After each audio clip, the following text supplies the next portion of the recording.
A paz do Senhor a todos os irmãos e amigos. O tema de hoje é a grande tribulação. O texto bíblico está em Mateus capítulo 24, versículo 21, que diz: Porque haverá então grande aflição, como nunca houve desde o princípio do mundo até agora, nem tampouco haverá jamais. Segundo o livro Declaração de Fé das Assembleias de Deus, a grande tribulação é um período de transição entre a dispensação da igreja e o milênio. A grande tribulação terá um período de 7 anos. Daniel capítulo 9, versículo 27. E será um tempo de angústia e sofrimento sem precedentes na história da humanidade. Este período é chamado pelas Escrituras Sagradas de as angústias de Jacó. Jeremias capítulo 30, versículo 7. E o dia do Senhor. A grande tribulação terá início após o arrebatamento da igreja. Esta fase da história é determinada por Deus para fazer justiça contra a rebeldia dos habitantes da terra.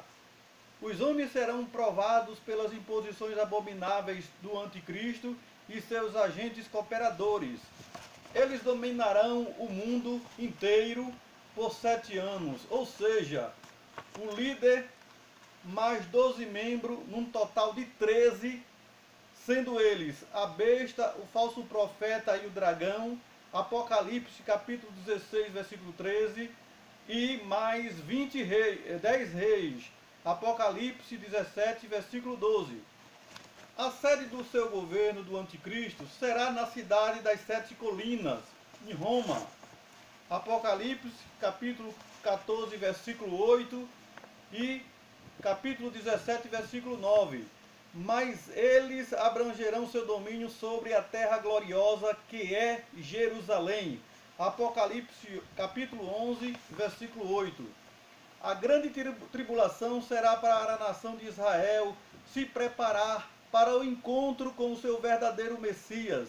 Zacarias capítulo 14, versículos 4 e 5. E deste que só ocorrerá após a grande tribulação, na implantação do milênio. A grande tribulação será a grande prova sobre os moradores da terra, para todos provarem de que lado estão. Porque quem serve a Mamon, disse Jesus, não é servo do Senhor. Lucas capítulo 16, versículo 13. Como o profeta Daniel descreve o anticristo?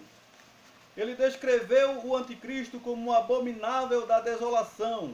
Mateus capítulo 24, versículo 15, que foi citado por Jesus. O anticristo será chamado também o príncipe. Daniel capítulo 9, versículo 26. Ele também é chamado de um Deus estranho. Daniel capítulo 11, versículo 27 e 39. Ele é também chamado de o Assolador. Daniel capítulo 9, versículo 27. O anticristo será um personagem que contestará, renegará, rejeitará e se oporá a Cristo. 2 Tessalonicenses capítulo 2, versículo 4. Ele será um ditador mundial e o último governo do mundo, e terá um porta-voz, o falso profeta, o qual fará que todos adorem a besta.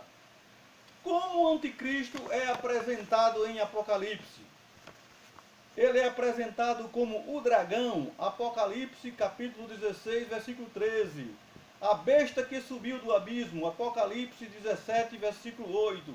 O oitavo rei, Apocalipse 17, versículo 11. E a besta com 7 cabeças e 10 chifres, Apocalipse capítulo 13, versículo 1. Porém, todos os reinos deste mundo tiveram e terão seu fim, mas o reino de Cristo durará eternamente. Lucas capítulo 1, versículo 32 e 33. Bem-aventurado aquele que tem parte na primeira ressurreição. Sobre este não tem poder a segunda morte, mas serão sacerdotes de Deus e de Cristo, e reinarão com eles 1000 anos. Apocalipse capítulo 20, versículo 6. Nós sabemos que a Bíblia, ela fornece duas referências confirmando que a igreja não passará pela grande tribulação. A igreja passará ou não pela grande tribulação? O anjo do Senhor anunciou ao profeta Daniel, capítulo 12, versículo 1, última parte do versículo. Livrar-se-á o teu povo, todo aquele que se achar escrito no livro. Jesus também revelou a João na ilha de Pátimos, em Apocalipse capítulo 13, versículo 10. Como guardaste a palavra da minha paciência, eu também te guardarei da hora da tentação que há de vir sobre todo o mundo, para tentar os que habitam na terra. Então, esta é a mensagem de Deus nesta noite. Que todos venham reconhecer que o domínio de Cristo vai ser universal e eterno, mas o domínio do anticristo durará somente 7 anos. A Bíblia diz, Jesus falando, que Deus abreviou esses dias, porque se não fossem abreviados esses dias, nenhuma carne se salvaria. Então é vontade de Deus para o homem provar para Deus de que lado realmente o homem está, porque serão forçados a negar a Deus e adorar ao anticristo. Então, eis aí a pergunta: o que fará você para conquistar a vida eterna, a salvação? A porta da graça está aberta. Quando Jesus arrebatar a sua igreja, a porta vai se fechar. Isto quer dizer, vai ficar mais difícil, vai ficar muito difícil de alguém ele aceitar, ou seja, confessar o Senhor Jesus e não negar o nome do Senhor, porque serão forçados, serão todos torturados aqueles que não negarem ao Senhor. Então será uma grande prova para o homem, que se hoje alguém não aguenta essa prova, imagine naqueles dias. Então Jesus está voltando, a porta da graça está se fechando.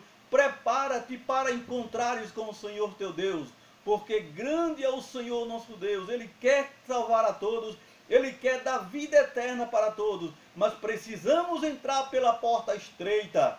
Ninguém quer passar por uma porta estreita, nem fazer uma casa com a porta estreita, porque sabe que será difícil. Então Jesus disse, eu sou essa porta estreita, que muitos não querem passar, mas Ele está de braços abertos para acolher hoje aqueles que querem fazer um pacto com Ele, uma aliança com Ele para a vida eterna. Que Deus abençoe a todos, que Deus continue falando no coração de todos, e esta é a mensagem: Jesus está voltando. Amém.